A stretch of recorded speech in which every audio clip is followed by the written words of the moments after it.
喂，睇戲好大件事啦，拍拖結婚㗎啦，之後睇戲拍拖結婚呢個講法都未免係震撼咗我，因為即係細個的確中學係有試過約男仔去睇戲嘅，仲要睇甜蜜蜜。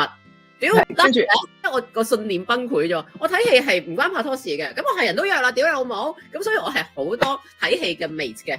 我覺得飯可以一個人食，旅行可以一個人去，戲我真係唔會一個人睇嘅喎，因為睇戲就係一件偷雞摸狗嘅事咯，就係要黑媽媽。我同意偷雞摸狗，重點就係即係可能我第一個男朋友係影評人，所以佢一定唔咩。你一個同我睇戲嘅人就變咗男朋友，就係其實唔係想追你就唔會同你睇戲啦，真係唔會喎兩個人。咁我中學嗰時失敗咗嘛，咁的確係約咗睇戲嘅又失敗咗，咁我信念咪崩潰咗啦。唉，我真係每一次睇戲都拍拖結婚生仔咁滯嘅。